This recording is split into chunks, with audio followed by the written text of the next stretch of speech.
Hero mom rescues her kidnapped son by wearing a genius disguise.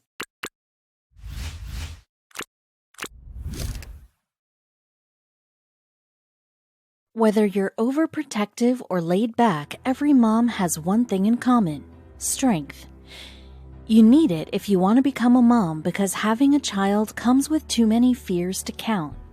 There's the fear that your kid will be bullied, fear that your kid will get sick. The terrible list goes on. Of course, then there's the fear, the one some moms can barely think about at all. Kidnapping is truly every parent's nightmare. This was Mom Callie Atia's biggest worry as well, one she saw come true before her very eyes. But instead of giving up, Callie did what most moms would do. She hopped on a plane and donned a clever disguise, determined to see her son again. Of all places Callie Atia thought she'd end up, the side of the road in the middle of Egypt wasn't on her list. Of course, meeting a man like Mohammed Atia wasn't in the plan either. The day they first met, everything changed. In 1999, Callie was on track to get her master's degree in education when she met Atia, who was working in a restaurant in Harrisburg, Pennsylvania. They got married a year later, but according to Callie, that's when their love story took a turn. 3 months after our boy was born, he left, Callie said of Atia. Callie found herself suddenly alone with her newborn son, Nico. She was thrust into the role of a single mom, no matter how hard Callie fought for her marriage to survive. Then the truth came out. Basically, he married me for a visa, Callie revealed. When their divorce was finally granted in 2005, Atia moved to Egypt, though Callie tried to keep him in Nico's life. This ended up being a fateful mistake. You see, in July of 2011, Atia told Callie that his mother was dying and that her final wish was for Nico to see her. The problem? Atia's mother lived all the way in Egypt. Still, Callie knew what she had to do.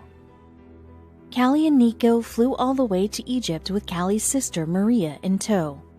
When Atia picked them up in a taxi, all three climbed in, but minutes later, as the family was traveling down a lonely dirt road, the car suddenly started to sputter. Atia complained of car trouble and pulled over. According to Callie, that's when everything changed. Atia forced Callie and Maria out of the car, slammed the door, and immediately disappeared down the road, taking Nico with him. Callie described the moment in terrifying detail. Nico was pounding on the back window, asking, screaming for me and his aunt, Callie said, but all the two women could do was chase the taxi until it was gone, leaving only tire tracks in its wake. Abandoned in an unfamiliar country, Callie and Maria tried not to panic. Callie knew this wasn't a mistake. As much as she had once loved Mohammed as her husband, there was no denying that he played a much different role now, Nico's kidnapper. Callie immediately contacted the local authorities, but it wasn't long before they realized the police were no help. See, there was another element to Nico's kidnapping that was greatly complicating things. In 2011, Egypt was in the midst of a revolution. Callie had no doubt that this revolution would inhibit the police's search and that it probably had something to do with why Atia kidnapped Nico in the first place. Still, this information didn't get Callie any closer to locating her son, so she made some calls. When the local police couldn't help her, she contacted private detectives.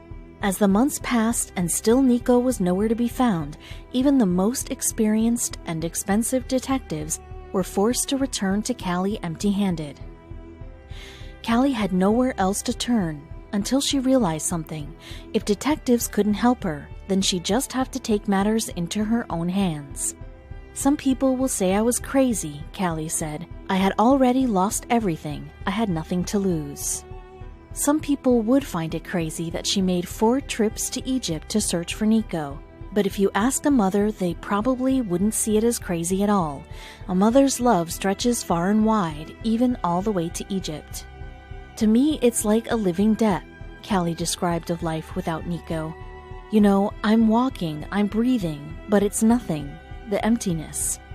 After 2 years of hoping, crying, and exhaustive searches, however, Callie discovered that hope wasn't lost after all.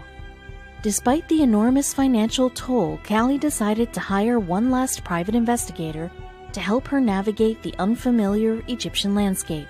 This, along with her own determination, finally gave Callie the lead she was searching for. She and the private investigator tracked Nico's whereabouts down to Alexandria, Egypt. Once they knew his general location, Callie knew how close she was to seeing her son again, so she couldn't help but throw caution to the wind. While disguised as an Egyptian woman, Callie spent months following her ex-husband and son around Alexandria. She went back and forth between wearing a burqa and a niqab, each time just trying to shield her face from her ex while seeing if Nico was safe. Every time she saw Nico in person, it took everything she had to stick to her plan. "I came so close to my son and I could not touch him," she later said. Callie knew patience was key. She had to wait for the right moment to act.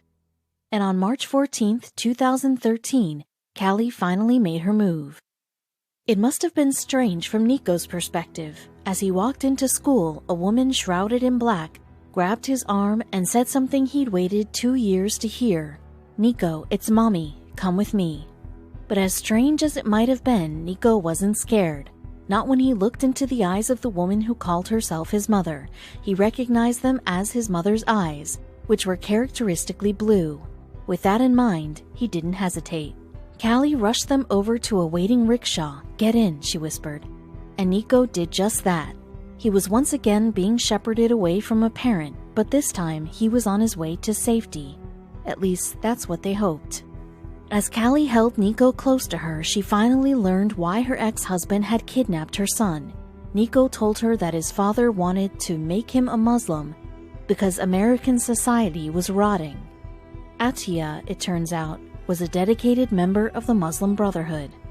The duo stayed at a safe house for 3 weeks before flying home, but just because they were out of arm's length from Atiya didn't mean they were safe.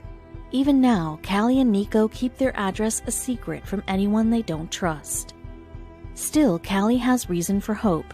Mohammed Atiya is wanted for kidnapping a U.S. citizen, aka Nico, and he's also wanted for forging documents that lied about Nico's Egyptian citizenship. Now that Nico is home safe, Callie just wants to regain a sense of normalcy.